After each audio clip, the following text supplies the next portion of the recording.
largest, and thankfully very uncommon, bear, Drew could usually recognize their presence readily, be it from the reaction of the other animals or the tracks and signs they left behind.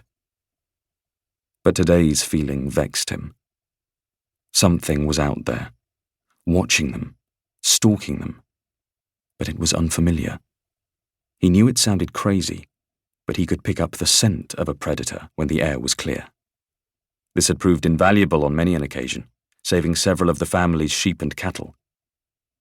Although today was blustery, there was still the faint hint of a creature that was out of place, foreign to these parts. A large animal was out there, looking in, and it irked Drew that he couldn't figure out what it was, even less spy it. "You think it's the thing from last night?" asked Trent. That was exactly what Drew had been wondering. For the last few nights, Drew's shepherd watch had been unusual. The sheep had not been themselves, and all the while Drew had been consumed by an awful sense of foreboding. Ordinarily, the sheep would be very receptive to his commands and calls, but bit by bit, they had become more erratic. This had coincided with the waxing of the moon, which often spooked the animals, and it even caused Drew to grow ill with worry. It wasn't a pleasant sensation, the feeling of being stalked by a predator in your own backyard. Towards the end of last night's watch, he'd gathered and penned the majority of the flock, and picked up the stragglers that had wandered further afield. Only one had remained, the ram, naturally, and it had managed to find its way up onto the bluffs that towered over the coast below. The Ferren farm was situated on a rocky promontory of land that reached out from the cold coast into the White Sea, cut off on almost every side by the rock walls that surrounded it. He'd found the ram in a state of panic. It had bucked and started, panicking and throwing its head back in fear.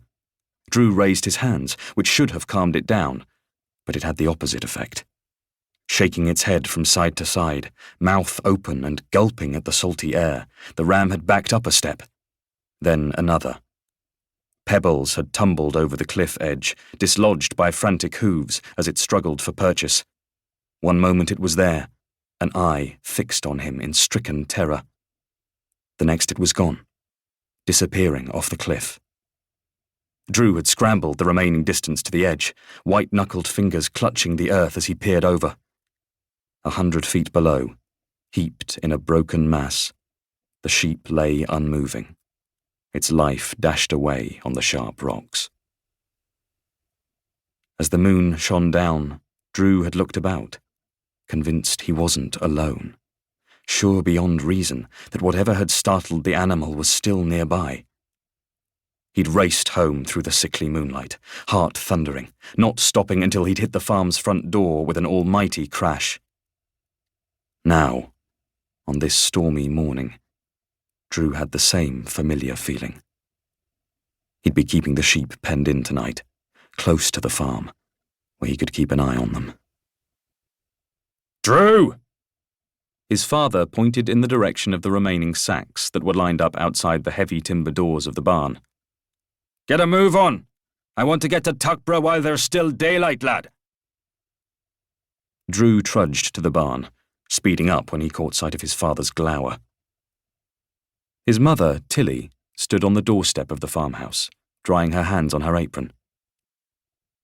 "Try not to be hard on him, Mac," she said, as her husband approached, reaching out and brushing the sweat-soaked hair from his brow. "He's probably still raw from what happened to that ram." "He's still raw," said Mac incredulously. "It's not him who has to fork out for another animal.